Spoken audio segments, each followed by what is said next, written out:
Honestly, I don't know why my daughter stays with you. You contribute nothing, absolutely nothing. Pass the rice. I used to believe that love could survive anything as long as there was loyalty. I was wrong. Love can survive distance, hardship, and even disappointment, but it cannot survive constant disrespect. I learned that lesson too late, after I had already destroyed the one person who loved me without conditions. When I met Daniel, he was nothing like the men my family admired. He wasn't loud or impressive at first glance. He spoke softly, listened carefully, and carried himself with a quiet confidence that felt unfamiliar to me back then. I mistook that gentleness for weakness. Still, he made me feel safe, and that felt enough at the time. Our early years were simple and warm. Daniel supported my ambitions without ever competing with them. He celebrated my promotions, read my drafts late into the night, and reminded me to rest when I forgot how. He was my anchor, my biggest fan. Somewhere along the way, my gratitude turned into expectation. Then expectation turned into entitlement. I started to see his support not as a gift, but as a given. My family played a large role in that shift. They never openly insulted him at first. It began with subtle remarks at gatherings, questions about when he would step up, jokes about his career choices, comments about how quiet he was. These weren't just questions. They were judgments, little digs meant to undermine him. Daniel always smiled politely, brushing it off. I told myself it didn't bother him. The truth is, it bothered him deeply. And instead of defending him, I joined in. Sometimes it was just a nervous laugh. Other times, it was a sarcastic comment meant to entertain others, to make myself look better in their eyes. I convinced myself it was harmless humor, that our bond was strong enough to withstand it. I told myself that if he truly loved me, he'd understand. I was so wrong. Over the years, the jokes grew sharper.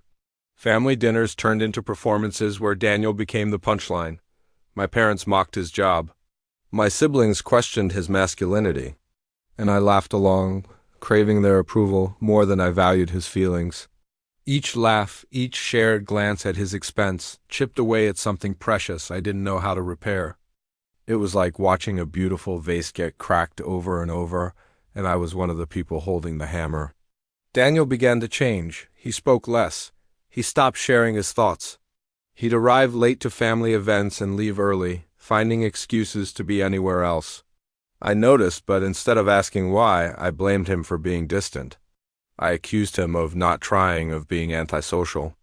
I made his reaction to my disrespect his problem. The breaking point came on a night meant to celebrate me. I had achieved something significant in my career, and my family insisted on throwing a gathering. The house was full, the mood was festive, and the attention was entirely on me. I was soaking it all in. Daniel stood quietly near the corner, holding a drink he barely touched. He looked like a stranger in my own home. Then the jokes started again. Someone commented on how surprising it was that a woman like me had married someone so ordinary. Laughter filled the room. It was loud, and it felt like it was closing in on him. I didn't stop it, I added to it. I made a remark about how patience was my greatest virtue, a cruel joke implying he was a burden I was carrying. That was when Daniel stood up. The sound of his chair scraping against the floor cut through the noise. The room fell silent. Everyone turned to look at him.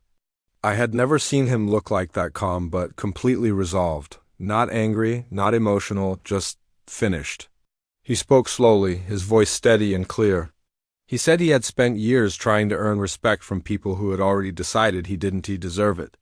He said he had mistaken endurance for love and his silence for strength, and he turned to me. The whole world shrank to just the space between us. I loved you, he said. But you loved being admired more. He placed an envelope on the table. Divorce papers. The air left my lungs.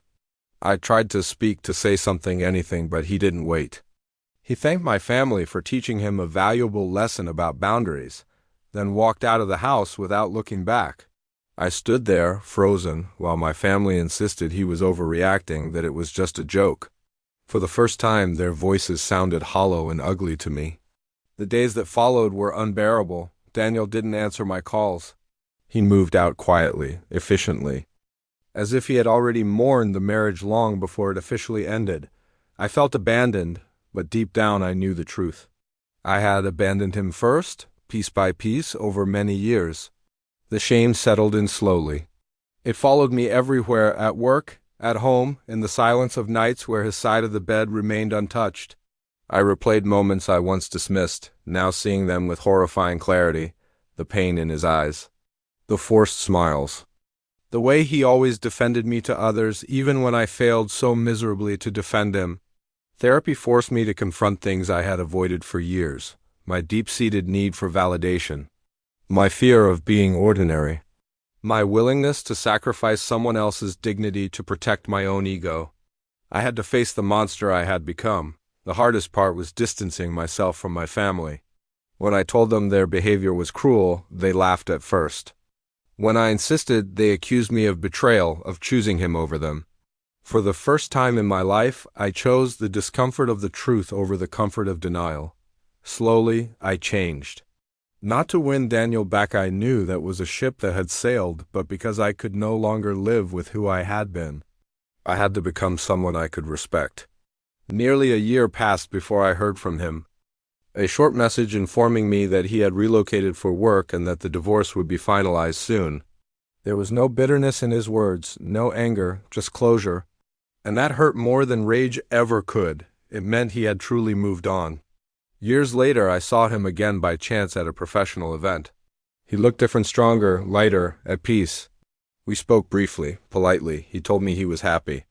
I believed him. I apologized without expecting forgiveness. He listened, then thanked me for finally understanding. We did not reunite.